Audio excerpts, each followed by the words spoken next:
उस रात एक कलाकार अपनी ही कला से हार कर उसे तोड़ने जा रहा था। तभी एक बूढ़े गुरु ने उसका हाथ थाम कर बस इतना कहा, बेटा, समस्या तुम्हारे हुनर में नहीं, तुम्हारे घर की दीवारों में है। यह कहानी उस एक वाक्य में छिपे ब्रह्मांड के सबसे गहरे रहस्य को सुलझाने की है कि कैसे हमारा कर्म और हमारा घर मिलकर हमारे भाग्य का निर्माण करते हैं। नमस्कार दोस्तों, मैं हूँ पूनम और आप देख रहे हैं मेरा चैनल पुनःमृत। यहाँ मैं लेकर आती हूँ आपके लिए पुरानी ज्योतिष और पौराणिक कथाएं जो आपके जीवन को ज्ञान और भक्ति से भर देंगी। अगर वीडियो अच्छा लगे तो लाइक, सब्सक्राइब और शेयर जरूर करें। और हाँ, कमेंट बॉक्स में जय माता दी लिखना बिल्कुल न भूलें। देवपुर की सुबह किसी पुरानी कविता की तरह खुलती थी, धीमी, शांत और एक अनकहे अर्थ से भरी हुई। सूरज की पहली किरणें जब अरावली की भूरी पहाड़ियों के पीछे से झांकती तो गांव के खंडित हो चुके प्राचीन मंदिर के शिखर पर एक क्षण के लिए ठहर जाती, जैसे किसी भूले हुए देवता को प्रणाम कर रही हों। इसी गांव की एक संकरी गली के अंतिम छोर पर बने एक पुराने घर में आदित्य की दुनिया बसती थी। एक ऐसी दुनिया जो मिट्टी, पत्थर, छेनियों की खनक और एक अधूरे सपने की खामोशी से बनी थी। आदित्य एक मूर्तिकार था, पर यह कहना उसके हुनर का अपमान होता। वह पत्थरों में सांसें फूंकने वाला एक साधक था। उसकी उंगलियों में वो जादू था जो बेजान शिलाओं से भावनाओं की कहानियां कहलवा सकता था। उसका एक सपना था, एक ऐसा सपना जो उसकी रातों की नींद और दिन का चैन छीन चुका था। गांव के उसी खंडहर हो चुके मंदिर का जीर्णोद्धार करना, लेकिन ईंटगारे से नहीं बल्कि अपनी कला की ऊर्जा से। वह पंचतत्व की एक ऐसी मूर्तिकला श्रृंखला बनाना चाहता था जो सिर्फ देखने की वस्तु न हो बल्कि एक जीवंत ऊर्जा केंद्र बने। पृथ्वी की स्थिरता, जल का प्रवाह, अग्नि का रूपांतरण, वायु की स्वतंत्रता और आकाश की शून्यता, इन पांचों तत्वों को वह पत्थर में इस तरह उतार देना चाहता था कि मंदिर का हर कोना ब्रह्मांडीय ऊर्जा से स्पंदित हो उठे। यह सिर्फ एक कला परियोजना नहीं थी, यह उसकी आत्मा की पुकार थी, उसकी साधना का अंतिम लक्ष्य था। उसकी परिकल्पना अद्वितीय थी। उसकी आंखों में भविष्य की उस भव्यता की तस्वीरें इतनी स्पष्ट थीं कि वह उन्हें छू सकता था। पर हकीकत और सपने के बीच एक अथाह खाई थी जिसका नाम था संसाधन। उसके पास विचार थे पर पत्थर खरीदने के पैसे नहीं थे। उसके पास हुनर था पर अपनी छोटी छोटी कलाकृतियों के लिए कोई खरीदार नहीं था। शहर के बड़े कला दीर्घाओं के मालिक उसकी कला को पारंपरिक और अव्यावसायिक कहकर लौटा देते और गांव के सेठ साहूकार उसकी बातों को एक जुनूनी लड़के का पागलपन समझकर टाल देते। मंदिर में पत्थर लगाने से पेट भरता है क्या? यह सवाल उसे सैकड़ों बार चुभ चुका था। उसका स्टूडियो जो उसके घर के एक कोने में था, उसकी हार का जीता जागता स्मारक बन चुका था। महीनों की मेहनत के बाद भी वह जगह अव्यवस्था और अधूरे कामों का एक संग्रहालय लगती थी। एक कोने में मिट्टी की बनी आधी अधूरी देवी की प्रतिमा सूख कर दरक रही थी, मानो अपनी अधूरी नियति पर विलाप कर रही हो। दूसरे कोने में संगमरमर का एक बड़ा टुकड़ा पड़ा था जिस पर आदित्य ने आकाश तत्व की मूर्ति उकेरने का सपना देखा था, पर अब उस पर सिर्फ धूल की मोटी परत जमी थी। छेनियां और हथौड़े बेतरतीब ढंग से बिखरे पड़े थे, जैसे किसी युद्ध में पराजित सैनिक। हवा में एक अजीब सी भारीपन और उदासी घुली रहती थी। सूखती मिट्टी, ठंडे पत्थर और एक कलाकार के पसीने की गंध जो अब हताशा में बदल चुकी थी। उसकी रचनात्मकता जो कभी एक उफनती हुई नदी की तरह थी, अब जैसे किसी अदृश्य चट्टान से टकराकर रुक गई थी। वह घंटों पत्थर के एक टुकड़े के सामने बैठा रहता, उसका दिमाग खाली हो जाता। विचार आते थे पर धुंधले और शक्तिहीन। ऐसा लगता था जैसे उसके और उसकी कला के बीच कोई दीवार खड़ी हो गई हो, एक ऐसी दीवार जो दिखती नहीं थी पर जिसकी मौजूदगी उसकी आत्मा को हर पल महसूस होती थी। उसे लगता कि उसका संकल्प एक ऐसे रेगिस्तान में भटक गया है जहां दूर दूर तक उम्मीद का कोई नखलिस्तान नहीं है। वह मेहनत कर रहा था पर उसकी मेहनत रेत में पानी डालने जैसी साबित हो रही थी। अजीब बात यह थी कि यह भारीपन, यह दिशाहीनता उसे सबसे ज्यादा अपने स्टूडियो में ही महसूस होती थी। घर के दूसरे हिस्सों में उसका मन थोड़ा हल्का रहता, पर जैसे ही वह उस कमरे में कदम रखता, एक अनजाना बोझ उसके कंधों पर आ टिकता। हवा घनी और स्थिर लगती, जैसे किसी ने उसे बांध दिया हो। उसके औजार भी उसे सामान्य से ज्यादा भारी महसूस होते। वह सुबह एक नए उत्साह के साथ काम शुरू करने आता, पर कुछ ही घंटों में उसकी सारी ऊर्जा जैसे वह कमरा ही सोख लेता। उसे ये समझ नहीं आता था कि ऐसा क्यों हो रहा है। वह इसे अपनी असफलता का मानसिक प्रभाव मान लेता, ये जाने बिना कि जिस स्थान को उसने अपनी रचनात्मकता का मंदिर बनाया था वही उसकी ऊर्जा का कब्रिस्तान बन रहा था। वह घर का दक्षिण पश्चिम कोना था, नैऋत्य कोण, जिसे वास्तुशास्त्र में पृथ्वी तत्व की भारी और स्थिर ऊर्जा का स्थान माना जाता है। यह पितरों की दिशा थी, ठहराव की दिशा थी, जहाँ नए विचारों का अंकुरन लगभग असंभव था। यह राहु का प्रभाव क्षेत्र था, जो व्यक्ति की बुद्धि पर पर्दा डालकर उसे भ्रम और दिशाहीनता के चक्र में फंसा देता है। आदित्य इस प्राचीन विज्ञान से अनभिज्ञ अपनी ही भूमि में अपनी जड़ों को तलाशने में असफल हो रहा था। उसके भीतर एक और गहरा संघर्ष चल रहा था, एक ऐसा संघर्ष जिसे वो खुद भी नाम नहीं दे पा रहा था। उसकी कुंडली में केतु अपनी दशा चला रहा था, वैराग्य और अलगाव का ग्रह। केतु व्यक्ति को सांसारिक सफलता और भौतिक उपलब्धियों से दूर धकेलता है, उसे भीतर की ओर मोड़ने पर विवश करता है। आदित्य की प्रतिभा असाधारण थी, पर केतु का प्रभाव एक अदृश्य कवच की तरह उसे बाहरी दुनिया की पहचान और प्रशंसा से दूर रख रहा था। उसे कभी कभी अपनी कला से ही अरुचि होने लगती। उसे लगता, क्या फायदा इन पत्थरों को तराशने का, दुनिया को इसकी क्या कद्र है। यह विचार उसे अंदर ही अंदर खोखला कर रहा था। वह सफलता चाहता था, पर उसका एक हिस्सा उस सफलता से भाग भी रहा था। ये एक अजीब कशमकश थी, एक कलाकार की दुनिया में नाम कमाने की तीव्र इच्छा और एक वैरागी की सब कुछ छोड़ देने की प्रबल भावना के बीच का द्वंद्व। इस ज्योतिषीय प्रभाव ने उसकी हताशा को एक दार्शनिक निराशा में बदल दिया था। वह सिर्फ एक असफल कलाकार नहीं था, बल्कि एक ऐसी आत्मा बन गया था जो अपने अस्तित्व का उद्देश्य ही खो चुकी थी। दिन हफ्तों में और हफ्ते महीनों में बदलते गए। आदित्य का चेहरा, जो कभी उसकी कला की तरह ही जीवंत था, अब एक सूखे तालाब की तरह लगने लगा था, जहां उम्मीद की सारी नमी खत्म हो चुकी थी। उसकी माँ उसकी आंखों में तैरती उदासी को देखती और चुपचाप उसके सिर पर हाथ फेर कर चली जाती। उसके पिता, जो एक किसान थे, उसे ताना देते, मैंने कहा था, ये पत्थर तोड़ने से घर नहीं चलता। हमारे साथ खेतों में काम करता तो 2 पैसे कमाता। हर ताना एक हथौड़े की तरह उसके स्वाभिमान पर चोट करता। और फिर वह रात आई। आसमान में काले बादल किसी दैत्य की तरह गरज रहे थे। बिजली कौंधती तो एक पल के लिए आदित्य के स्टूडियो की दयनीय हालत उजागर हो जाती।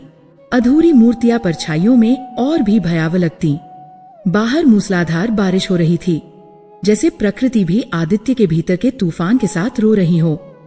आज उसे शहर के सबसे बड़े कला व्यापारी से अंतिम जवाब मिला था। एक छोटा सा पत्र, जिसमें बेरुखी से लिखा था, हमें आपकी कला में कोई व्यावसायिक संभावना नहीं दिखती। यह आखिरी कील थी। उसके सब्र का बांध टूट चुका था।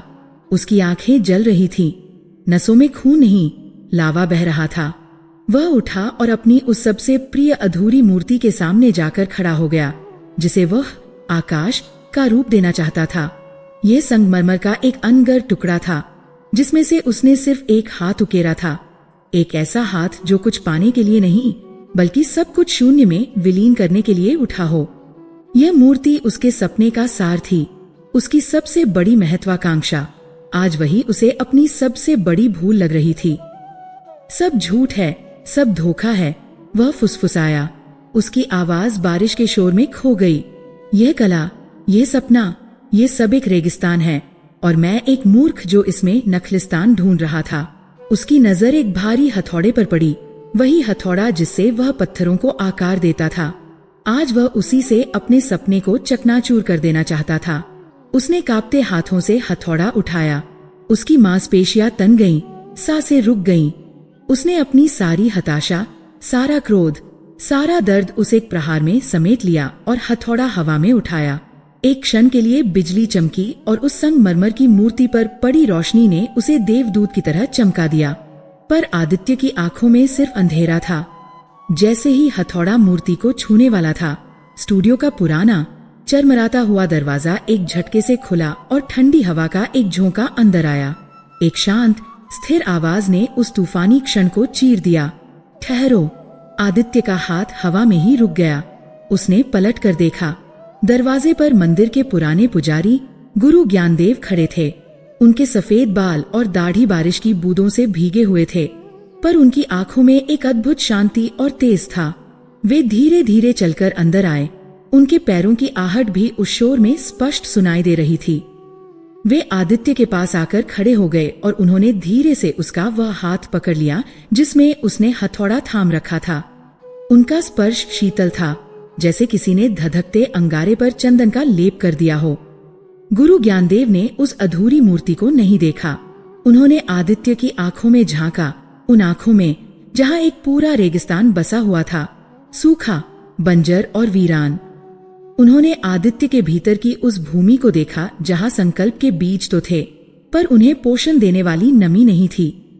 एक गहरी, करुणामय आवाज में वे बोले, बेटा, मरुस्थल में बीज बोने से वृक्ष नहीं उगते। आदित्य उन्हें हैरानी से देखता रहा। गुरु ने अपनी बात पूरी की। समस्या तुम्हारे बीज में नहीं, तुम्हारी भूमि में है। यह वाक्य उस तूफानी रात की खामोशी में एक रहस्य की तरह गूंजता रहा। आदित्य के हाथ से हथौड़ा छूटकर जमीन पर गिर पड़ा। उसकी खनक उसके टूटे हुए सपनों की अंतिम ध्वनि की तरह थी। उसे समझ नहीं आया कि पुजारी क्या कह रहे हैं, पर उनके शब्दों में एक अनजानी शक्ति थी, एक ऐसा संकेत जो उसे उसके बनाए हुए रेगिस्तान से बाहर निकलने का रास्ता दिखा सकता था। बाहर बारिश अभी भी जारी थी, पर आदित्य के भीतर का तूफान एक रहस्यमयी शांति में बदल रहा था। एक अध्याय का अंत हो रहा था, एक ऐसी पहेली के साथ जिसका उत्तर उसकी कला में नहीं, कहीं और छिपा था। रात का तूफान अब थम चुका था, पर उसके अवशेष हर जगह बिखरे थे। गीली मिट्टी की सोंधी महक हवा में थी और पेड़ों की पत्तियां बारिश के बोझ से झुकी हुई थी, जैसे किसी गहरी प्रार्थना में लीन हो। आदित्य गुरु ज्ञानदेव के पीछे पीछे एक मौन अनुयायी की तरह चल रहा था। उसके भीतर का तूफान भी अब शांत था, पर उसकी जगह एक अजीब सी शून्यता ने ले ली थी, एक ऐसी शून्यता जो प्रश्नों से भरी थी। गुरु का एक वाक्य, समस्या तुम्हारे बीज में नहीं, तुम्हारी भूमि में है, उसके जहन में किसी मंत्र की तरह गूंज रहा था। वह इस वाक्य के अर्थ को पकड़ने की कोशिश कर रहा था, पर वह रेत की तरह उसकी मुट्ठी से फिसलता जा रहा था। वे गांव की संकरी गलियों से निकलकर मंदिर के पीछे बने एक छोटे से आश्रम में पहुंचे। वह कोई भव्य स्थान नहीं था, बल्कि सादगी और शांति का एक जीवंत उदाहरण था। तुलसी के पौधों की एक सुंदर क्यारी थी, जिनकी पत्तियों पर बारिश की बूंदें मोतियों की तरह चमक रही थीं। एक कोने में यज्ञशाला से उठते पवित्र धुएं की हल्की हल्की सुगंध वातावरण में एकता घोल रही थी। यहाँ की हवा में एक अजीब सा हल्कापन था, एक ऐसी ऊर्जा जो आदित्य के भारी हो चुके मन को राहत पहुंचा रही थी। गुरु ज्ञानदेव उसे एक छोटे से बरामदे में ले गए, जहां एक साधारण सी चटाई बिछी थी, और उसे बैठने का इशारा किया। गुरु ने अपनी शांत स्थिर आंखों से आदित्य को देखा, जैसे वे उसके शरीर को नहीं, बल्कि उसके भीतर की आत्मा को पढ़ रहे हों। तुम्हारी हताशा स्वाभाविक है पुत्र, उन्होंने कहना शुरू किया। उनकी आवाज में किसी नदी के शांत प्रवाह जैसी गहराई थी। तुम एक सृजनकर्ता हो, और जब सृजन रुक जाता है तो सृजनकर्ता का अस्तित्व ही निरर्थक लगने लगता है। तुम अपनी कला के माध्यम से पूर्णता को पाना चाहते हो, पर तुम उस ऊर्जा के स्रोत को ही नहीं जानते जो हर रचना को पूर्णता प्रदान करती है। आदित्य ने उलझन में उनकी ओर देखा। ऊर्जा का स्रोत? मैं समझा नहीं गुरुदेव, क्या तुम माँ सिद्धिदात्री का अर्थ जानते हो? गुरु ने पूछा। आदित्य ने सिर हिलाया। हाँ, नवरात्रि का 9वां दिन, माँ दुर्गा का एक रूप जो सिद्धियां प्रदान करती हैं। यह एक रटाटाया जवाब था, जिसे उसने बचपन से सुना था। गुरु ज्ञानदेव मंद मंद मुस्कुराए। नहीं बेटा, यह उनका सतही परिचय है। उनके गहरे अर्थ को समझो। सिद्धि का अर्थ है पूर्णता, किसी भी प्रक्रिया का उसकी पराकाष्ठा तक पहुंचना, और दात्री का अर्थ है देने वाली। सिद्धिदात्री कोई बाहरी शक्ति नहीं है जो तुम्हें चमत्कारिक रूप से सिद्धियां दे देगी। वह ब्रह्मांड की वह मौलिक ऊर्जा है जो हर अपूर्ण वस्तु को पूर्ण करती है। वह एक बीज के भीतर छिपी हुई वह शक्ति है जो उसे एक विशाल वृक्ष बनाती है। वह एक कवि के मन में जन्मे एक विचार को एक महाकाव्य में बदलने वाली ऊर्जा है। वह तुम्हारे पत्थर में छिपी हुई मूर्ति को प्रकट करने वाली ऊर्जा है। वह सृजन के से ज्ञा तक की यात्रा है, तुम्हारे पास प्रतिभा का बीज है, तुम्हारे पास परिश्रम का जल भी है, पर तुम उस ऊर्जा को ग्रहण ही नहीं कर पा रहे हो क्योंकि तुम्हारा पात्र ही उल्टा रखा है। आदित्य के लिए ये एक बिल्कुल नई दृष्टि थी। वह हमेशा सोचता था कि सफलता उसकी मेहनत और प्रतिभा का परिणाम होगी। उसने कभी नहीं सोचा था कि किसी बाहरी ब्रह्मांडीय ऊर्जा का भी इसमें कोई योगदान हो सकता है। गुरु ने उसकी मनोदशा को भांप लिया। मैं जानता हूँ तुम्हारे युवा मन को ये बातें कल्पना लग रही होंगी, पर ब्रह्मांड कुछ नियमों से चलता है पुत्र। जैसे ऋतुएं बदलती हैं, जैसे ग्रह अपनी धुरी पर घूमते हैं, वैसे ही ऊर्जा भी एक निश्चित विधान से प्रवाहित होती है। और इन नियमों का सबसे छोटा और सबसे महत्वपूर्ण रूप है तुम्हारा घर, मेरा घर। आदित्य की हैरानी और बढ़ गई। हाँ, तुम्हारा घर सिर्फ ईंट और पत्थर का एक ढांचा नहीं है। यह ब्रह्मांड का एक छोटा प्रतिरूप है, एक सूक्ष्म ब्रह्मांड। जिस तरह ब्रह्मांड में ऊर्जा बहती है, ठीक उसी तरह तुम्हारे घर में भी ऊर्जा का प्रवाह होता है। तुम्हारे घर का हर कोना, हर दिशा पंच तत्वों में से किसी एक और ग्रहों में से किसी एक का प्रतिनिधित्व करती है। यदि इन ऊर्जाओं का प्रवाह संतुलित है तो तुम्हारे जीवन में भी संतुलन रहेगा, और यदि यह प्रवाह बाधित है तो तुम्हारा जीवन भी बाधित हो जाएगा, ठीक वैसे ही जैसे तुम्हारी रचनात्मकता रुकी हुई है। गुरु ज्ञानदेव उठे और जमीन पर एक लकड़ी से एक चौकोर आकृति बनाई। ये तुम्हारा घर है, उन्होंने कहा। फिर उन्होंने उस चौकोर के कोनों को रेखाओं से मिलाया, और ये हैं दिशाएं, ऊर्जा के प्रवेश और निकास के द्वार। उन्होंने उत्तर पूर्व के कोने की ओर इशारा किया। ये है ईशान कोण, जल तत्व का स्थान, देव गुरु बृहस्पति का स्थान। ये तुम्हारे घर का मस्तिष्क है। ठीक वैसे ही जैसे सूर्य पूर्व से उगकर पूरे संसार को प्रकाश और जीवन देता है, वैसे ही ब्रह्मांड की सकारात्मक और दिव्य ऊर्जा ईशान कोण से ही तुम्हारे घर में प्रवेश करती है। ज्ञान, विवेक, नए विचार, रचनात्मकता, अवसर, धन, सब कुछ इसी द्वार से आता है। यह वह मुख है जिससे तुम्हारा घर ब्रह्मांड का प्राणवायु ग्रहण करता है।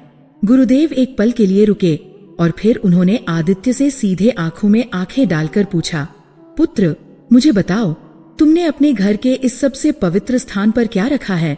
आदित्य का दिल एक पल के लिए धड़कना भूल गया। उसे याद आया, उसके घर का उत्तर पूर्वी कोना एक छोटा सा स्टोर रूम था जहाँ घर का सारा कबाड़, टूटी फूटी चीजें, पुराने संदूक, अनुपयोगी वस्तुएं सालों से पड़ी थीं। वहां अंधेरा रहता था, मकड़ी के जाले लगे थे और एक अजीब सी सीलन भरी गंध आती थी। वह एक ऐसी जगह थी जहां कोई जाना पसंद नहीं करता था। आदित्य का चेहरा पीला पड़ गया। उसने कांपती आवाज में कहा, वहां तो घर का पुराना अनुपयोगी सामान रखा है। गुरुदेव की आंखों में दुख और करुणा का भाव तैर गया। वही तो तुम्हारी सबसे बड़ी भूल है आदित्य। तुमने अपने घर के मस्तिष्क को, अपने जीवन में ऊर्जा के प्रवेश द्वार को ही कूड़े करकट से बंद कर दिया है। तुमने ब्रह्मांड को ये संदेश दिया है कि तुम्हें नए विचारों, नई ऊर्जा और नए अवसरों की कोई आवश्यकता नहीं है। जब प्राणवायु का मार्ग ही अवरुद्ध हो तो शरीर स्वस्थ कैसे रहेगा? जब ज्ञान और रचनात्मकता का झरना ही बंद हो तो तुम्हारी कला कैसे प्रवाहित होगी? तुम जिस भारीपन और दिशाहीनता को अपने स्टूडियो में महसूस करते हो, वह तुम्हारे दक्षिण पश्चिम कोने में बैठने के कारण है, जो पृथ्वी तत्व का भारीपन देता है। पर उस भारीपन का मूल कारण ये है कि उसे संतुलित करने वाली ईशान की हल्की और सात्विक ऊर्जा तुम तक पहुंच ही नहीं रही। तो मुझे क्या करना होगा गुरुदेव? उसने एक असहाय बच्चे की तरह पूछा। ये सुनकर आदित्य के तार्किक मन में संदेह का एक कीड़ा कुलबुलाया। क्या यह सब अंधविश्वास नहीं है? सिर्फ एक कमरा बदलने से क्या होगा? गुरु ने जैसे उसके मन की बात पढ़ ली हो। वे मुस्कुराए और एक कथा सुनाने लगे। क्या तुम जानते हो पुत्र कि इस सृष्टि के सबसे बड़े योगी, देवों के देव महादेव, कहाँ और किस दिशा में मुख करके ध्यान करते हैं? कैलाश पर्वत पर वे सदैव ईशान दिशा की ओर मुख करके ही अपनी समाधि में लीन होते हैं, क्योंकि वे जानते हैं कि यही वह दिशा है जो सीधे ब्रह्मांडीय चेतना से जुड़ती है। इसी दिशा में ध्यान लगाकर उन्होंने वह सिद्धियां और ज्ञान प्राप्त किया था जिससे वे ब्रह्मांड का कल्याण करते हैं। ईशान स्वयं शिव का स्थान है, इसीलिए ये दिशा ध्यान, ज्ञान और सृजन के लिए सर्वोत्तम है। एक सृजनकर्ता के लिए इससे पवित्र स्थान और कोई नहीं हो सकता। तुम एक मूर्तिकार हो, तुम भी तो शिव की तरह ही सृजन करते हो। तुम्हें भी तो वहीं बैठना चाहिए जहां से सृजन की ऊर्जा का उद्गम होता है। शिव का नाम सुनते ही आदित्य का संदेह श्रद्धा में बदलने लगा। गुरु की बातों में एक अजीब सा बल था, एक ऐसा आत्मविश्वास जो सदियों के ज्ञान और अनुभव से ही आ सकता था। आदित्य उसी रात अपने घर लौटा। उसका मन संदेह और आशा के एक अजीब से द्वंद्व में फंसा था, पर उसके भीतर की हताशा इतनी गहरी थी कि वह कुछ भी आजमाने को तैयार था। उसने अपने माता पिता के विरोध के बावजूद उस अंधेरे सीलन भरे स्टोर रूम का दरवाजा खोला। सालों की जमी धूल और कबाड़ का ढेर देखकर एक पल के लिए उसका मन बैठ गया, पर फिर उसे गुरु के शब्द याद आए। ये तुम्हारे जीवन में रुके हुए अवसरों का ढेर है। उसने काम शुरू किया। एक एक करके उसने चीजें बाहर निकालनी शुरू की। टूटा हुआ फर्नीचर, पुराने कपड़े, जंग लगे औजार, बचपन के भूले बिसरे खिलौने, हर वस्तु के साथ कोई पुरानी बोझिल याद जुड़ी थी। जैसे जैसे वह कमरा खाली होता जा रहा था, उसे महसूस हो रहा था जैसे वह सिर्फ एक कमरे को नहीं बल्कि अपने मन के किसी कोने को साफ कर रहा है। उसे घंटों लग गए, पसीने से लथपथ, धूल से सना हुआ, पर हर बाहर फेंकी गई चीज के साथ वह अपने भीतर एक अजीब सा हल्कापन महसूस कर रहा था। जब कमरा पूरी तरह खाली हो गया तो उसने उसे पानी और फिर गंगाजल से धोया, दीवारों पर लगे जाले साफ किए। फिर वह अपने पुराने स्टूडियो में गया और अपनी मूर्तियों, अपने औजारों को एक एक करके उस नए साफ सुथरे कमरे में लाने लगा। ये एक थका देने वाला काम था, पर उसमें एक अजीब सा उत्साह था। अंत में जब उसने अपनी सबसे प्रिय आकाश वाली अधूरी मूर्ति को उस कमरे के केंद्र में स्थापित किया तो उसे लगा जैसे वह मूर्ति भी ज्यादा चमक रही है, ज्यादा जीवंत लग रही है। जैसा गुरु ने कहा था, उसने कमरे को ज्यादा भरा नहीं, बस काम की चीजें रखी और उत्तर पूर्व के कोने को बिल्कुल खाली छोड़ दिया। वहां उसने एक छोटे से तांबे के लोटे में साफ पानी भरकर रख दिया। जब सब कुछ हो गया तो वह उस नए स्टूडियो के बीच में खड़ा हो गया और तब उसने उसे महसूस किया, एक स्पष्ट अकथनीय अंतर। कमरे की हवा ताजी थी, ठंडी थी और उसमें एक स्पंदन था। वर्षों बाद पहली बार उसे अपने ही घर के एक कमरे में सांस लेना इतना आसान लग रहा था। उसके कंधों से जैसे कोई भारी बोझ उतर गया था। उसके मन में विचारों का जो कोहरा छाया रहता था वह जैसे छंट गया था। एक अद्भुत क्रिस्टल जैसी स्पष्टता उसके मस्तिष्क में उतर आई थी। वह उस रात बहुत गहरी नींद सोया और उस नींद में उसने एक सपना देखा। उसने देखा कि वह संगमरमर के एक विशाल खंड के सामने खड़ा है और उसके हाथ में छेनी या थोड़ा नहीं बल्कि सूर्य की एक किरण है। वह उस किरण से पत्थर को छूता है और पत्थर पिघलने लगता है, आकार लेने लगता है। वह पंचतत्वों की मूर्तियां नहीं बना रहा था, बल्कि वह देख रहा था कि पांचों तत्व कैसे एक दूसरे में विलीन होकर एक ही ब्रह्मांडीय नृत्य कर रहे हैं। पृथ्वी जल में घुल रही थी, जल अग्नि में बदल रहा था, अग्नि वायु में विलीन हो रही थी और वायु आकाश की शून्यता में खो रही थी। यह एक नया विचार नहीं था, यह एक नई दृष्टि थी, एक ऐसी दृष्टि जो उसकी कला को हमेशा के लिए बदलने वाली थी। वह हड़बड़ाकर उठा। बाहर भोर हो रही थी। उसके मन में अब हताशा नहीं बल्कि एक सहरन थी, एक रोमांच था। रहस्य और भी गहरा गया था। क्या यह सब सिर्फ उसके थके हुए मन का वहम था या सच में सिर्फ एक दिशा बदलने से भाग्य का दरवाजा खुल सकता था? वह नहीं जानता था, पर वह यह जरूर जानता था कि मरुस्थल में पहली बार उसे उम्मीद की एक बूंद महसूस हुई थी। ईशान कोण की ऊर्जा ने आदित्य के जीवन में एक क्रांति ला दी थी। उसका स्टूडियो अब सिर्फ एक कार्यस्थल नहीं बल्कि एक तपोभूमि बन गया था। सुबह की पहली किरणें जब उसके कमरे में रखे तांबे के पात्र के जल पर पड़ती तो पूरा कमरा एक सुनहरी दिव्य आभा से भर जाता। उस वातावरण में बैठकर जब आदित्य पत्थर उठाता तो उसे पत्थर का भारीपन महसूस नहीं होता बल्कि उसके भीतर छिपी अनंत संभावनाओं का स्पंदन महसूस होता। उसके हाथ अब उसके अपने नहीं रह गए थे, वे जैसे ब्रह्मांड की इच्छा को साकार करने का माध्यम बन गए थे। उसका मन शांत, स्थिर और विचारों से स्पष्ट था। उसके सपने में दिखी वह पंचतत्व की नई परिकल्पना अब सिर्फ एक सपना नहीं थी, वह उसके स्केचबुक के पन्नों पर जीवंत हो उठी थी। उसने जो रेखाएं खींची उनमें दृढ़ता थी, उसने जो रूप गढ़े उनमें एक अलौकिक गतिशीलता थी। उसकी कला अब सिर्फ सुंदर नहीं थी, उसमें एक दिव्यता उतर आई थी, एक ऐसी गहराई जो देखने वाले को सीधे आत्मा से जोड़ती थी। नई ऊर्जा और नए विचारों का झरना तो फूट पड़ा था, पर इस झरने को एक विशाल नदी बनाकर मंदिर तक ले जाने के लिए एक और तत्व की आवश्यकता थी, धन। उसकी परिकल्पना विशाल थी, जिसके लिए बेहतरीन संगमरमर, कुशल सहायक और महीनों के निर्बाध समर्पण की जरूरत थी। और इन सब चीजों के लिए पैसा चाहिए था, बहुत सारा पैसा। उसकी छोटी मोटी मूर्तियां बिकने लगी थी, जिससे घर का खर्च तो चल जाता, पर मंदिर के जीर्णोद्धार का सपना अभी भी कोसों दूर था। उसे एक बड़े निवेशक की जरूरत थी, एक ऐसे पारखी की जो सिर्फ उसकी कला को नहीं, बल्कि उसके पीछे छिपे विराट दृष्टिकोण को भी समझ सके। इसी उम्मीद के साथ आदित्य ने अपनी नई डिजाइन की फाइल तैयार की और कुछ संभावित निवेशकों से मिलना शुरू किया। पहली मुलाकात गांव के सबसे बड़े सेठ जमनादास से हुई। जमनादास ने उसके नए स्केच देखे और उनकी आंखें चमक उठीं। लड़के, तेरे हाथों में तो साक्षात सरस्वती का वास है, उन्होंने कहा। आदित्य की उम्मीदें आसमान छूने लगीं। बात लगभग पक्की हो गई थी। जमनादास ने कहा कि वह कल अपने मुनीम को भेजकर अनुबंध पर हस्ताक्षर करवा लेंगे। उस रात आदित्य सो नहीं पाया। उसे लगा कि मंजिल बस एक कदम दूर है, पर अगली सुबह मुनीम नहीं आया। शाम को खबर आई कि सेठ जी ने अपना मन बदल दिया है, क्योंकि सुबह सुबह घर से निकलते हुए एक काली बिल्ली ने उनका रास्ता काट दिया था और उनके कुल पुरोहित ने इसे एक अशुभ संकेत बताया है। आदित्य का दिल टूट गया। उसे समझ नहीं आया कि उसकी कला का एक बिल्ली के रास्ता काटने से क्या संबंध हो सकता है। निराशा को झटक कर उसने फिर प्रयास किया।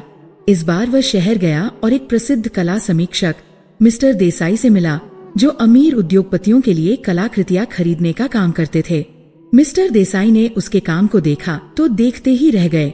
उन्होंने आदित्य की दृष्टि की, उसकी मौलिकता की भूरी भूरी प्रशंसा की। This is not just art, this is spirituality carved in stone, उन्होंने कहा।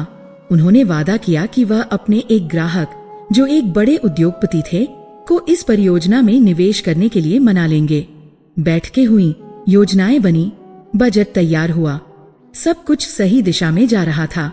आदित्य को लगने लगा कि इस बार काम हो ही जाएगा, पर अंतिम अनुबंध पर हस्ताक्षर होने से एक दिन पहले मिस्टर देसाई ने फोन करके बताया कि ग्राहक पीछे हट गया है, क्योंकि उसे लगता है कि इस परियोजना में व्यावसायिक लाभ की स्पष्टता नहीं है। यह दूसरी चोट ज्यादा गहरी थी। एक के बाद एक कई और प्रयास विफल हुए। हर बार ऐसा ही होता, उम्मीद की एक किरण दिखती, बात अंतिम चरण तक पहुंचती और फिर किसी न किसी विचित्र अप्रत्याशित कारण से टूट जाती। कोई कहता कि वास्तु ठीक नहीं है, कोई कहता कि सितारे गर्दिश में हैं, तो कोई बस बिना कोई कारण बताए पीछे हट जाता। आदित्य को लगने लगा कि वह एक चक्रव्यूह में फंस गया है, अभिमन्यु की तरह। एक ऐसा चक्रव्यूह जहां से बाहर निकलने का रास्ता उसे साफ साफ दिखाई तो दे रहा था, पर जैसे ही वह उस रास्ते की ओर बढ़ता, कोई अदृश्य दीवार उसे रोक लेती। वह आगे बढ़ रहा था, पर कहीं पहुंच नहीं पा रहा था। उसकी नई ऊर्जा अब हताशा में बदलने लगी थी। उसे गुरु ज्ञानदेव की बातें याद आती। दिशा तो बदल गई, ऊर्जा भी बदल गई, पर परिणाम क्यों नहीं बदल रहा? क्या यह सब सिर्फ मन का वहम था? क्या वह फिर से उसी रेगिस्तान में वापस आ गया था, जहां से उसने अपनी यात्रा शुरू की थी? इन्हीं सवालों के बोझ से दबा वह एक शाम फिर गुरु ज्ञानदेव के आश्रम पहुंचा। आदित्य ने अपनी सारी व्यथा उनके चरणों में रख दी। गुरुदेव, मैंने सब कुछ वैसा ही किया जैसा आपने कहा। मुझे नई ऊर्जा मिली, नई दृष्टि मिली। मेरी कला पहले से कहीं ज्यादा जीवंत हो गई है, पर मैं अभी भी वहीं खड़ा हूँ। हर दरवाजा मेरे मुंह पर आकर बंद हो जाता है। मैं इस चक्रव्यूह को भेद नहीं पा रहा हूँ। हाँ, समय, गुरु ने दोहराया। ब्रह्मांड एक महान घड़ी है आदित्य, और ग्रह नक्षत्र उसकी सुइया है। हर पल की अपनी एक विशेष ऊर्जा होती है। तुम एक किसान को देखो, वह जानता है कि बीज बोने का सही समय कौन सा है, फसल काटने का सही समय कौन सा है। यदि वह गलत समय पर बीज बो दे तो सबसे अच्छी भूमि और सबसे अच्छा बीज भी व्यर्थ हो जाएगा। ठीक उसी तरह जीवन में भी हर कार्य के लिए एक शुभ मुहूर्त, एक शुभ घड़ी होती है। तुमने अपनी नाव को पानी में तो उतार दिया है, पर तुम लहरों के विरुद्ध उसे खेने की कोशिश कर रहे हो। तुम्हें लहरों के साथ चलना सीखना होगा। गुरुदेव ने उसे होरा ज्योतिष का रहस्य समझाया। दिन और रात का हर एक घंटा एक विशेष ग्रह द्वारा शासित होता है और उस घंटे में उसी ग्रह की ऊर्जा पृथ्वी पर सबसे प्रबल होती है। सूर्योदय से पहला घंटा उस दिन के स्वामी ग्रह का होता है और फिर एक निश्चित क्रम में ग्रहों का शासन बदलता रहता है। रचनात्मक कार्यों, ज्ञान चर्चा और महत्वपूर्ण मुलाकातों के लिए बुध जो बुद्धि और संचार का कारक है, गुरु जो ज्ञान और सौभाग्य का स्वामी है और शुक्र जो कला, सौंदर्य और धन का ग्रह है, इनकी होरा सर्वोत्तम होती है। इन घड़ियों में शुरू किए गए कार्यों को ब्रह्मांड की सकारात्मक ऊर्जा का बल मिलता है और उनके सफल होने की संभावना कई गुना बढ़ जाती है। वहीं शनि या मंगल की होरा में किए गए शुभ कार्यों में अकारण बाधाएं आती हैं, विलंब होता है या वे असफल हो जाते हैं। हो सकता है अनजाने में तुम अपनी सबसे महत्वपूर्ण बैठकें शनि की होरा में ही करते रहे हो, जो हर बनते काम में बाधा डालने के लिए जाना जाता है। गुरु ने आगे कहा, अब तुम्हें अपने कर्म को समय की ऊर्जा के साथ जोड़ना होगा। अपनी सबसे महत्वपूर्ण बैठकें, अपनी कला की प्रस्तुति या कोई भी नया और महत्वपूर्ण काम हमेशा गुरु या शुक्र की होरा में ही शुरू करो। इससे तुम्हें ग्रहों का साथ मिलेगा। फिर उन्होंने अपनी आंखें बंद की और एक मंत्र का उच्चारण किया, हरीक्ली ऐ सिद्धे नमः। यह माँ सिद्धिदात्री का बीज मंत्र है। उन्होंने आंखें खोलते हुए कहा, यह सिर्फ शब्द नहीं है, यह ब्रह्मांडीय ऊर्जा के ध्वनि रूप है। हरि माया बीज है जो भ्रम को दूर करता है। क्ली काम बीज है जो आकर्षण शक्ति को बढ़ाता है और सरस्वती का बीज है जो ज्ञान और कला को जागृत करता है। यह मंत्र सीधे शुक्र ग्रह की ऊर्जा को जागृत करता है जो कलात्मक और भौतिक समृद्धि का कारक है। हर सुबह अपने स्टूडियो में बैठकर इस मंत्र का 108 बार जाप करो। ये तुम्हारे आभा मंडल को, तुम्हारी ऊर्जा को इस तरह से परिमार्जित कर देगा कि सही अवसर और सही लोग चुंबक की तरह तुम्हारी ओर खींचे चले आएंगे। गुरुदेव यही नहीं रुके, उन्होंने वास्तु और ज्योतिष के संबंध को और स्पष्ट किया। जिस तरह शुक्र ग्रह कला और समृद्धि का स्वामी है, उसी तरह तुम्हारे घर में दक्षिण पूर्व का कोना यानी आग्नेय कोण शुक्र का स्थान है। यह अग्नि तत्व का केंद्र भी है। अग्नि का गुण है प्रकाश, ऊर्जा और रूपांतरण। तुम्हारा यह कोना अभी निष्क्रिय है। जाओ और आज ही वहाँ एक लाल बल्ब या घी का एक दीपक जलाना शुरू करो। यह छोटी सी अग्नि तुम्हारे भीतर की ऊर्जा की अग्नि को प्रज्वलित करेगी। तुम्हारा तेज बढ़ेगा, तुम्हारी वाणी में प्रभाव आएगा। जब तुम किसी से बात करोगे तो वे तुम्हारी कला के साथ साथ तुम्हारे आत्मविश्वास से भी प्रभावित होंगे। सफलता की सुगंध सबसे मादक होती है और आदित्य इस समय उसी सुगंध में जी रहा था। विक्रम सिंह के साथ बैठक में सिर्फ 2 दिन बचे थे। वह दिन रात एक कर रहा था, अपनी योजनाओं को अंतिम सबसे उत्तम रूप देने में लगा हुआ था। उसका ईशान कोण वाला स्टूडियो अब सिर्फ एक कमरा नहीं बल्कि एक जीवंत ऊर्जा का स्रोत बन चुका था। दीवारों पर कोयले से बने नए अद्भुत रेखा चित्र थे जो उसकी स्वप्न दृष्टि को साकार करते थे। एक कोने में कांसे की छोटी छोटी प्रतिकृतियां रखी थीं, जो यह दर्शाती थीं कि विशाल रूप में उसकी पंचतत्व श्रृंखला कैसी दिखेगी। उसकी मुख्य डिजाइन योजना, जिसे उसने हाथ से बने मोटे कागज पर तैयार किया था, उसकी मेज पर किसी पवित्र ग्रंथ की तरह रखी थी। उसमें सिर्फ माप और आकार नहीं थे, बल्कि हर मूर्ति के पीछे का आध्यात्मिक और ऊर्जा वैज्ञानिक सिद्धांत भी विस्तार से लिखा हुआ था। वह सिर्फ एक प्रोजेक्ट प्रपोजल नहीं था, वह उसकी आत्मा का दस्तावेज था। उसकी माँ उसे देखती तो उनकी आंखों में गर्व की नमी तैर जाती। उसके पिता, जो हमेशा उसकी कला को समय की बर्बादी समझते थे, अब चुपचाप उसके स्टूडियो के दरवाजे से झांककर उसके काम को देखते और एक अनकही संतुष्टि के साथ सिर हिला देते। आदित्य को महसूस हो रहा था जैसे जीवन में पहली बार सारे ग्रह नक्षत्र सही जगह पर आ गए हैं। उसे गुरु ज्ञानदेव के शब्द याद थे, सही स्थान, सही समय और सही ऊर्जा। उसने तीनों को साध लिया था। अब उसे कोई नहीं रोक सकता था। वह अजेय महसूस कर रहा था। उसे इस बात का जरा भी अंदाजा नहीं था कि ब्रह्मांड की सबसे बड़ी परीक्षा अक्सर सबसे बड़ी सफलता के द्वार पर ही ली जाती है। उस रात बैठक से ठीक 48 घंटे पहले सब कुछ सामान्य था। आदित्य देर रात तक काम करने के बाद थकाहारा पर संतुष्ट होकर सोने गया। उसके सपनों में भी संगमरमर के पहाड़ थे और छेनी हथौड़े की मधुर ध्वनि थी। पर अर्धरात्रि के गहन अंधकार में, जब पूरा गांव और देवपुर की प्रकृति भी गहरी नींद में थी, उसके स्टूडियो में एक अनहोनी घट रही थी। बिजली का एक पुराना घिसा हुआ तार, जिसे बदलने की बात आदित्य अपनी व्यस्तता में कई बार टाल चुका था, गर्म होकर सुलगने लगा। एक छोटी सी चिंगारी निकली और पास में रखे सूती कपड़े के ढेर पर जा गिरी। कुछ क्षणों तक वह चिंगारी कपड़े में दबी रही और फिर अचानक एक छोटी सी लौ बनकर जाग उठी। आग को ज्यादा समय नहीं लगा। सूखी लकड़ी, कागज और ज्वलनशील वार्निश ने उसे एक भूखे दैत्य की तरह खैला दिया।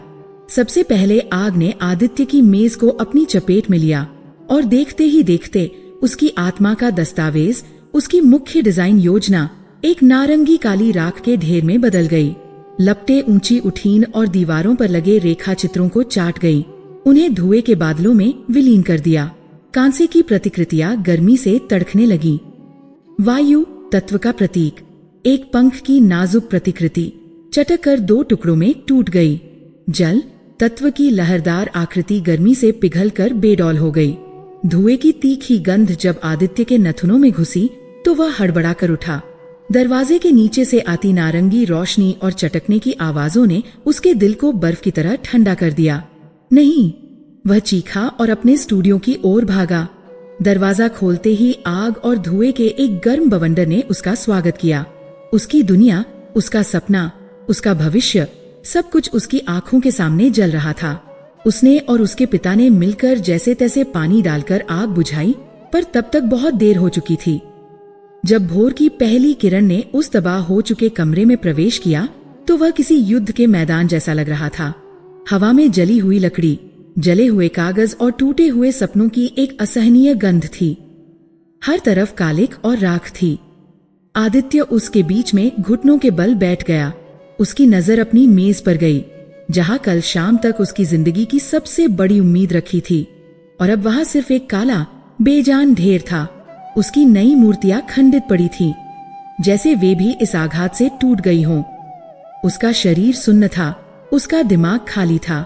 वह रो भी नहीं पा रहा था। ऐसा लग रहा था जैसे उसके सारे आंसू उसके भीतर ही जलकर भाप बन गए हों। यह एक बहुत बड़ा आघात था, इतना बड़ा कि आदित्य का मन उसे स्वीकार ही नहीं कर पा रहा था। यह सिर्फ एक दुर्घटना नहीं थी, यह एक संदेश था। उसे लगा कि देवता उससे नाराज हैं, कि वे उसकी परीक्षा ले रहे हैं और वह उसमें बुरी तरह असफल हो गया है, या शायद वह इस महान सपने के लायक ही नहीं था। उसका सारा ज्ञान, वास्तु, ज्योतिष, मंत्र, सब कुछ इस आग के सामने व्यर्थ और हास्यास्पद लग रहा था। अगर उसकी साधना में इतनी ही शक्ति थी तो वह इस विनाश को रोक क्यों नहीं पाई? उसके भीतर कुछ टूट गया। उसका संकल्प, उसका विश्वास, उसकी आशा, सब कुछ उस राख के ढेर में मिल गया था। वह उठा और बिना किसी से कुछ कहे अपने कमरे में जाकर एक छोटा सा थैला तैयार करने लगा। उसकी माँ ने पूछा, बेटा ये क्या कर रहा है? उसने बिना उनकी आंखों में देखे एक मरी हुई आवाज में कहा, मैं वापस गांव जा रहा हूँ। माँ, पिताजी ठीक ही कहते थे, ये पत्थर तोड़ना मेरे बस का नहीं। मैं खेतों में काम करूंगा, कम से कम वहां मेहनत का फल तो मिलता है, इस तरह जलकर राख तो नहीं हो जाता। यह कहानी का सबसे अंधकारमय क्षण था। आदित्य ने हार मान ली थी। वह अपने सपनों के शहर को, अपनी कला को, अपने अस्तित्व को, सब कुछ पीछे छोड़कर भाग जाना चाहता था। वह घर से निकला और गांव की ओर जाने वाली कच्ची सड़क पर चल पड़ा। हर कदम एक बोझ था। उसे लग रहा था जैसे वह अपनी ही चिता को अपने कंधों पर उठाकर ले जा रहा हो। वह गांव के बाहर बने उसी पुराने खंडित मंदिर के पास से गुजरा, जिसे वह अपनी कला से पुनर्जीवित करना चाहता था। आज वह मंदिर उसे अपनी ही टूटी हुई आत्मा का प्रतिबिंब लग रहा था। उसने मंदिर की ओर देखने की हिम्मत नहीं की और तेज कदमों से आगे बढ़ गया। तभी पीछे से वही शांत, स्थिर आवाज आई, भाग रहे हो पुत्र? आदित्य ठिठक गया। गुरु ज्ञानदेव मंदिर की सीढ़ियों पर बैठे थे। उनकी आंखों में कोई आश्चर्य नहीं था, बस एक गहरी करुणा थी। आदित्य उनके सामने कुछ बोल न सका, बस उसकी आंखें भर आईं और वह एक बच्चे की तरह फक कर रो पड़ा।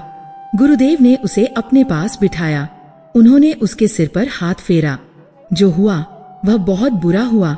उन्होंने कहा, पर यह कोई श्राप नहीं है और न ही यह देवताओं का क्रोध है, यह शनि की अग्नि परीक्षा है। आदित्य ने आंसुओं से भरी आंखों से उनकी ओर देखा। शनि मतलब मेरे सितारे ही खराब हैं, मेरी किस्मत ही फूटी हुई है। गुरुदेव मुस्कुराए, एक ऐसी मुस्कुराहट जिसमें ज्ञान की अनंत गहराई थी। नहीं बेटा, तुम शनि के विधान को समझे नहीं। वह शत्रु नहीं, सबसे बड़े गुरु हैं। वह कर्म फलदाता है। वह तुम्हें कुछ भी मुफ्त में नहीं देते।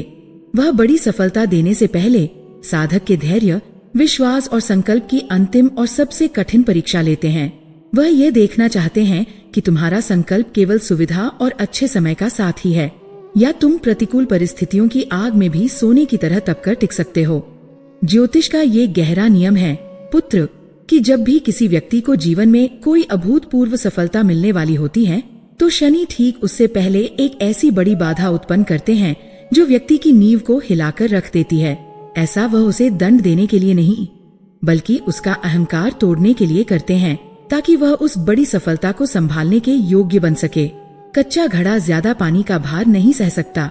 शनि उस घड़े को आग में तपाकर पक्का करते हैं। आदित्य चुपचाप सुनता रहा। उसके आंसू अब थम गए थे। गुरु ने आगे कहा, तुम माँ दुर्गा के 9वें स्वरूप को याद करो। वह सिद्धिदात्री हैं। इसका क्या अर्थ है?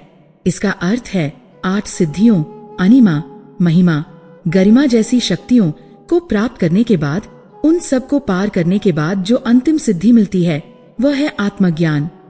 तुमने दिशा, वास्तु और समय, ज्योतिष को साधने का प्रयास किया।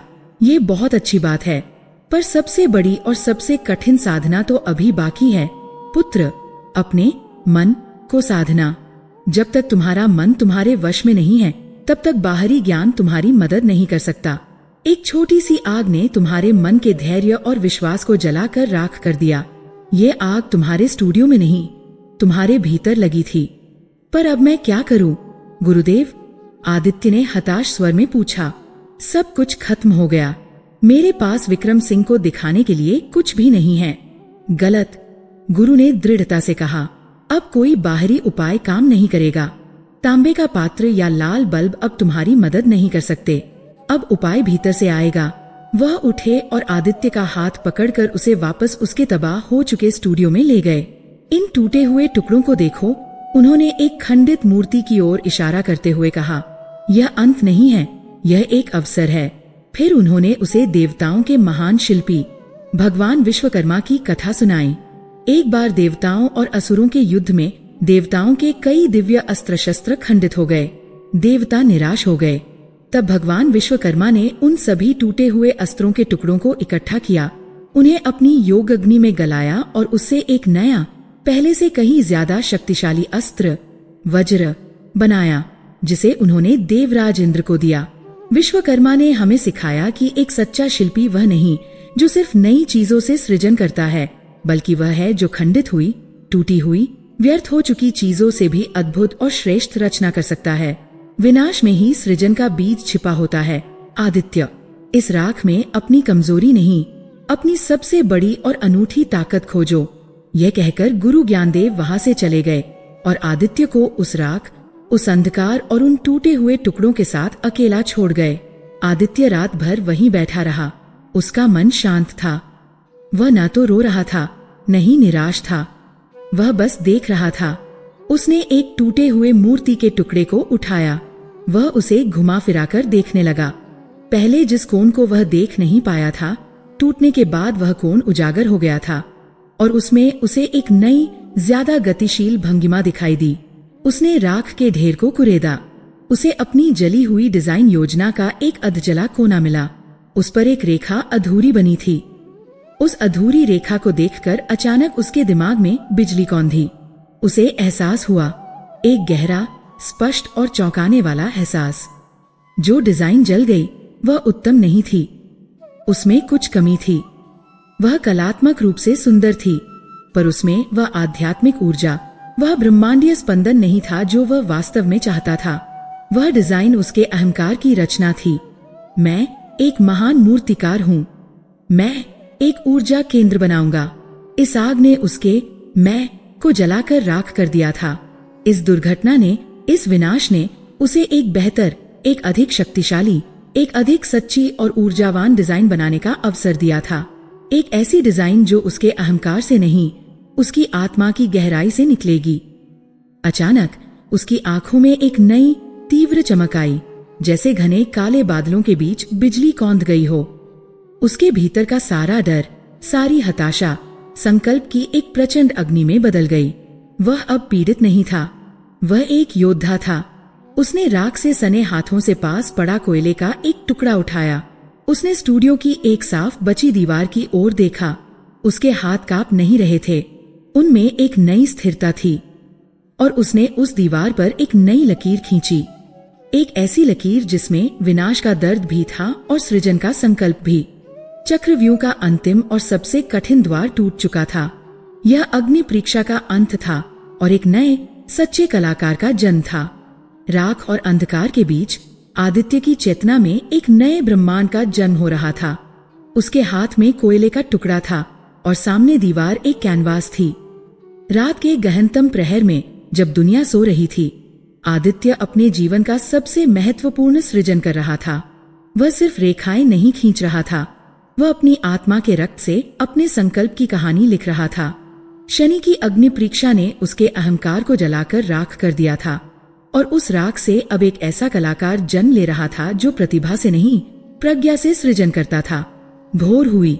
आदित्य ने दीवार पर बने उस अद्भुत रहस्यमयी रेखा चित्र को देखा और पहली बार उसे अपने होने का सही अर्थ समझ आया। उसने तुरंत विक्रम सिंह के निजी नंबर पर फोन किया। उसके हाथ कोयले से काले थे, कपड़े जले हुए थे, पर उसकी आवाज में एक ऐसी स्थिरता और आत्मविश्वास था जो विक्रम सिंह जैसे अनुभवी जौहरी से छिप न सका। सर, मैं आदित्य बोल रहा हूँ, उसने कहा। आदित्य, मैं तुम्हारे फोन का ही इंतजार कर रहा था। मुझे उम्मीद है तुम कल की बैठक के लिए तैयार हो। दूसरी तरफ से एक व्यावसायिक औपचारिकता भरी आवाज आई। आदित्य ने एक गहरी सांस ली। सर, कुछ अप्रत्याशित घट गया है। मैं आपसे 2 दिन का समय और चाहता हूँ। फोन पर एक क्षण की खामोशी छा गई। फिर विक्रम सिंह की आवाज आई, इस बार थोड़ी सख्त। देखो बेटा, मेरा समय बहुत कीमती है। अगर तुम तैयार नहीं हो तो साफ साफ बता दो। मैं तैयार हूँ सर। आदित्य की आवाज में जरा भी कंपन नहीं था। मैं पहले से कहीं ज्यादा तैयार हूँ। एक नई दृष्टि प्रकट हुई है और उसे साकार रूप देने के लिए मुझे बस 48 घंटे चाहिए। मैं आपसे वादा करता हूँ, आप निराश नहीं होंगे। उसकी आवाज में छिपा अटूट विश्वास विक्रम सिंह को छू गया। ठीक है, उन्होंने कहा, तुम्हारे पास 2 दिन हैं, पर याद रखना, तीसरा मौका नहीं मिलेगा। फोन कट गया और इसी के साथ आदित्य की जिंदगी की सबसे बड़ी दौड़ शुरू हो गई। ये समय के खिलाफ एक युद्ध था, अपनी ही शारीरिक सीमाओं के खिलाफ एक तपस्या थी। वह अपने जले हुए स्टूडियो में वापस गया, जो अब उसे एक श्मशान नहीं बल्कि एक यज्ञशाला लग रहा था। उसने नींद और भूख का त्याग कर दिया। वह बस पानी और अपने भीतर जल रही संकल्प की अग्नि के सहारे अगले 48 घंटे जीने वाला था। इस बार उसने कागज या कोयले का सहारा नहीं लिया। उसने सीधे गीली मिट्टी का एक बड़ा ढेर लगाया। यह सृजन का सबसे आदिम, सबसे मौलिक रूप था। उसके हाथ उस मिट्टी में ऐसे चल रहे थे जैसे वे सदियों से उसे जानते हों। वह सोच नहीं रहा था, वह बस होने दे रहा था। उसकी चेतना जैसे ब्रह्मांडीय चेतना से जुड़ गई थी और उसके हाथ बस उस चेतना का माध्यम बन गए थे। उसने पंचतत्वों को अलग अलग नहीं बनाया। उसने पृथ्वी की स्थिरता को जल के प्रवाह में विलीन कर दिया। उसने जल की लहरों से अग्नि की लपटों को जन्म दिया। उसने अग्नि के ताप से वायु की गति को आकार दिया और उस वायु के हर कण को आकाश की अनंत शून्यता में प्रतिष्ठित कर दिया। यह एक मूर्ति नहीं थी, यह एक दर्शन था, एक जीवंत स्पंदित दर्शन जो कह रहा था कि सृष्टि में कुछ भी अलग नहीं है, सब कुछ एक ही विराट नृत्य का हिस्सा है। उन 48 घंटों में उसने कई बार थकान से हारना चाहा। उसकी पीठ अकड़ गई, उसकी आंखों में जलन होने लगी, पर जब भी वह रुकने का सोचता, उसे गुरु ज्ञानदेव के शब्द याद आ जाते, विनाश में ही सृजन छिपा है। वह उस मिट्टी में सिर्फ अपनी कला नहीं, बल्कि अपना दर्द, अपनी हताशा, अपनी अग्नि परीक्षा और अपनी जीत, सब कुछ गूंथ रहा था। जब 48 घंटे पूरे हुए तो उसके सामने मिट्टी का एक छोटा, अपरिष्कृत पर अद्भुत रूप से जीवंत मॉडल तैयार था। वह पसीने और मिट्टी से लथपथ था, पर उसके चेहरे पर एक ऐसी शांति थी जो किसी योगी को गहन समाधि के बाद ही प्राप्त होती है। बैठक के दिन विक्रम सिंह अपनी महंगी गाड़ी से उतरे और आदित्य के घर का पता पूछते हुए उसके स्टूडियो तक पहुँचे। जले हुए कालिक पुते कमरे को देखकर उनके चेहरे पर निराशा और क्रोध के भाव एक साथ आ गए। उन्हें लगा कि उनके साथ धोखा हुआ है, कि यह लड़का सिर्फ बहाने बना रहा था।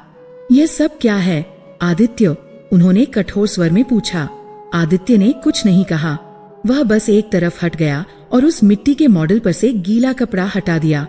सुबह की एक किरण रोशनदान से छनकर ठीक उस मॉडल पर पड़ रही थी, जिससे गीली मिट्टी सोने की तरह चमक उठी। विक्रम सिंह ने उस मॉडल को देखा और देखते ही रह गए। वे अपनी जगह पर जैसे जम गए थे। उनकी व्यावसायिक कठोरता पिघल गई और उनकी आंखों में एक कला पारखी की चमक लौट आई। वह धीरे धीरे आगे बढ़े और उस मॉडल के चारों ओर घूमे। वह उसकी तकनीक या उसकी सुंदरता को नहीं देख रहे थे, वह उस मॉडल से निकलती हुई अकथनीय ऊर्जा को महसूस कर रहे थे। उस अपरिष्कृत मिट्टी में उन्हें एक कलाकार का संघर्ष, एक साधक की तपस्या और एक विजेता का आत्मविश्वास, सब कुछ एक साथ दिखाई दे रहा था।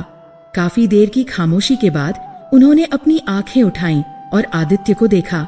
उनकी आंखों में अब क्रोध नहीं, बल्कि एक गहरा सम्मान था। जो डिजाइन तुमने मुझे पहले दिखाई थी, उन्होंने एक भीगी हुई गहरी आवाज में कहा। वह एक प्रतिभाशाली कलाकार का काम था। वह थी, सुंदर थी और शायद उसे कई पुरस्कार भी मिल जाते, लेकिन वह एक पल के लिए रुके, सही शब्द तलाशते हुए। यह एक साधक की रचना है। इसमें तुम्हारी आत्मा का अंश है। इसमें उस आग की गर्मी है जिसने इसे जन्म दिया है। आदित्य, मैं तुम्हारी परियोजना में नहीं, तुम्हारे इस अटूट अडिग विश्वास में निवेश करूंगा। ये शब्द नहीं थे, यह सिद्धि का सूर्योदय था। मंदिर का प्रोजेक्ट अभूतपूर्व गति से स्वीकृत हो गया। देवपुर में जैसे एक नया उत्सव शुरू हो गया। विशाल पत्थर और मशीनें आने लगीं। आदित्य अब अकेला कलाकार नहीं था, वह एक पूरी सेना का सेनापति था, जिसका लक्ष्य एक सपने को धरती पर उतारना था। निर्माण के दौरान एक दिन वह मंदिर के केंद्रीय हॉल की डिजाइन को लेकर उलझन में पड़ गया। उसे समझ नहीं आ रहा था कि ऊर्जा के प्रवाह को केंद्र में कैसे संतुलित किया जाए। वह एक बार फिर गुरु ज्ञानदेव के पास पहुंचा। गुरुदेव उसे लेकर निर्माणाधीन मंदिर के ठीक बीचों बीच आए। चारों तरफ मजदूर काम कर रहे थे, मशीनों का शोर था, पर जैसे ही वे उस केंद्रीय बिंदु पर आकर खड़े हुए, एक अजीब सी शांति ने उन्हें घेर लिया। पुत्र, वास्तु का अंतिम और सबसे गहरा रहस्य अब जान लो, गुरु ने कहा। यह स्थान किसी भी संरचना का केंद्र, ब्रह्म स्थान कहलाता है। यह आकाश तत्व का स्थान है, शून्य का स्थान, जहाँ से हर सृजन का आरंभ होता है। इसे हमेशा खाली, स्वच्छ और भारहीन रखना चाहिए। जब घर या मंदिर का ब्रह्म स्थान खुला और पवित्र होता है, तो ईशान से आने वाली सकारात्मक ऊर्जा यहाँ एकत्रित होती है और फिर समान रूप से हर कोने में, हर दिशा में संतुलित रूप से फैल जाती है। यदि केंद्र ही बाधित हो तो ऊर्जा का प्रवाह भी असंतुलित हो जाता है। उन्होंने आदित्य के हृदय पर उंगली रखते हुए कहा, ठीक यही नियम तुम्हारे जीवन पर भी लागू होता है। जब तुम्हारा केंद्र, तुम्हारा मन शांत, स्थिर और अहंकार से मुक्त हो जाता है, तो तुम्हारे जीवन के हर क्षेत्र में, चाहे वह स्वास्थ्य हो, संबंध हो या तुम्हारा काम हो, अपने आप संतुलन आ जाता है। तुमने अपनी अग्नि परीक्षा में अपने अहंकार को भस्म कर दिया और अपने केंद्र को शुद्ध कर लिया। इसीलिए अब तुम इतने बड़े सृजन को संभालने में सक्षम हो। आदित्य को अंतिम ज्ञान मिल चुका था।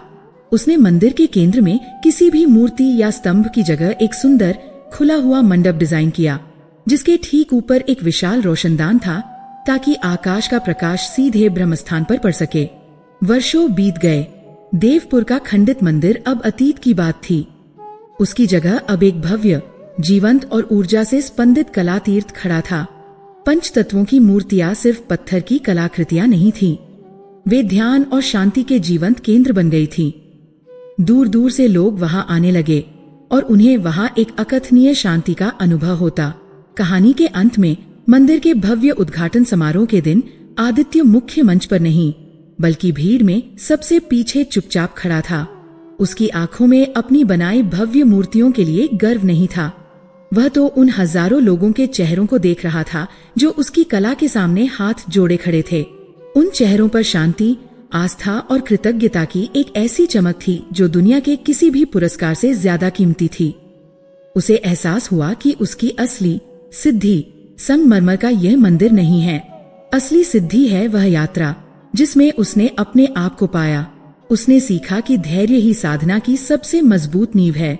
उसने जाना कि अटूट विश्वास ही ऊर्जा का सबसे बड़ा और अक्षय स्रोत है। और उसने अनुभव किया कि दिशा और समय का ज्ञान तभी फलीभूत होता है जब निरंतर प्रयास का कर्म उससे जुड़ जाता है। उसने यह भी समझ लिया था कि सिद्धिदात्री माता का आशीर्वाद कोई वरदान नहीं है जो आकाश से किसी भाग्यशाली व्यक्ति पर गिरता है, बल्कि यह वह आंतरिक शक्ति है, वह आत्मबल है जो सही ज्ञान और सच्चे कर्म से हर साधक अपने भीतर स्वयं जागृत कर सकता है।